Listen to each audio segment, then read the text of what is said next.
Hello everyone, I'm Megan Sullivan and welcome to my review of the demo for Fire Emblem Warriors 3 Hopes. How is the demo? Well, outside of a few technical issues, which we'll get to in a bit, I really enjoyed it.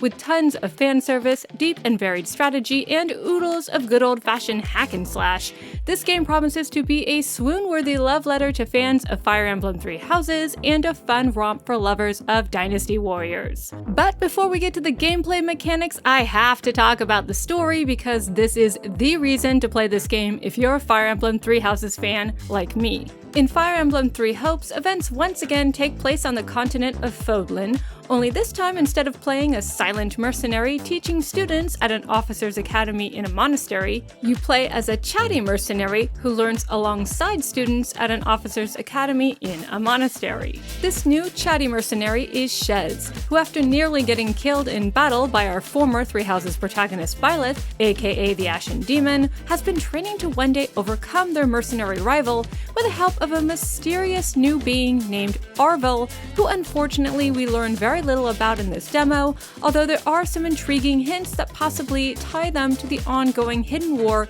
mentioned previously in Fire Emblem 3 Houses and alluded to in the opening shots for 3 Hopes, but we don't know for sure. Now, as fate would have it, in this game, it's Shez, not Byleth, who ends up saving the leaders of the 3 royal houses of Fodlan from bandits, thus tying Shez to their fates going forward. After that, Shez, on the flimsiest of pretexts, decides to join the Officers' Academy at Garreg Mach as one of the students of either the Blue Lions of the Kingdom of Fargus, the Golden Deer of the Leicester Alliance, or the Black Eagles of the Adrestian Empire.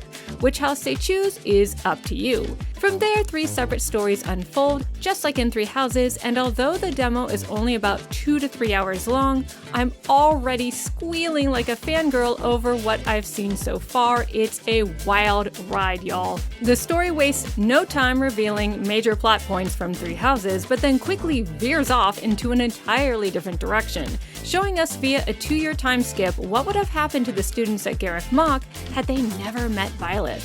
This allows the developer Koei Tecmo to toy with all sorts of tantalizing what-if scenarios, plug in some confusing plot holes, and introduce characters only alluded to in 3 Houses but never actually seen.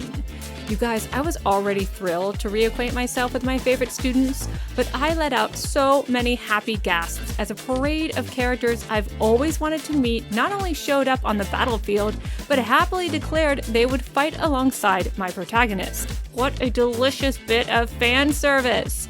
Now, I admit there are a lot of obscure references that people who didn't play 3 Houses or didn't play certain routes in 3 Houses may not pick up on, or even find a bit confusing, and for you I recommend picking up any documents you see lying around in 3 Hopes because they help fill in the backstory.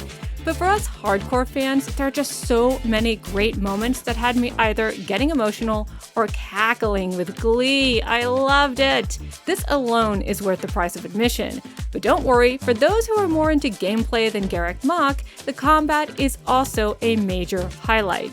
If you're familiar with Dynasty Warriors, then you know that the central mechanic of the series is all about hacking and slashing through hordes of enemies, racking up a ridiculous amount of points for doing so, and getting tons of golden experience for participating in an endless battle bonanza. And like in the first Fire Emblem Warriors game, hack and slash gameplay is very much the driving force here, but it's combined with the deep tactical strategy of Fire Emblem. The result, so far at least, is a thoughtful but satisfyingly cathartic combat system with unique maps, an assortment of interesting objectives and missions, and fun combat animations, all set to rocking renditions of the 3 Houses soundtrack. So here's how it works. In the demo, your team is tasked with marching into fortresses and routing the bandits or big bosses lurking within.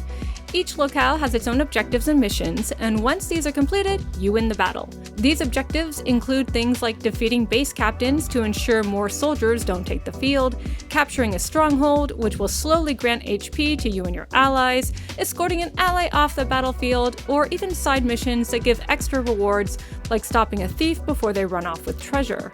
Each of these scenarios requires some thoughtful strategy, and I enjoyed pausing the action to study the map and decide which of my house units should chase the thief, escort an ally, or take down a stronghold.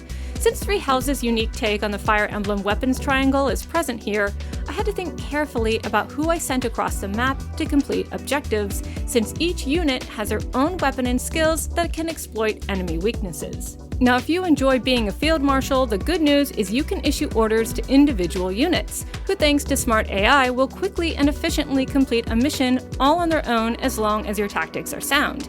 But this is a Muso-type game, which means it's far more exciting to be right in the thick of things. Three Hopes plays much the same as the original Fire Emblem Warriors. You enter a stronghold and start hacking and slashing your way through hordes of enemies, using one of 4 basic combos of weak and strong attacks, as well as a series of unique skills and abilities taken directly from Three Houses and smoothly grafted onto the gameplay here. These skills include class-specific attacks, unique abilities divided into action, support, and tactical categories, combat arts and magic, warrior specials, partner specials, and even crest effects, all of which I love and will talk about in way more detail when I review the full game later on. There are also other unique actions like Critical Rush, which is performed after getting rid of an enemy's stun gauge, aka an enemy shield, and Shez's Awakening ability, which allows them to go into a sort of overdrive mode that renders them temporarily much more powerful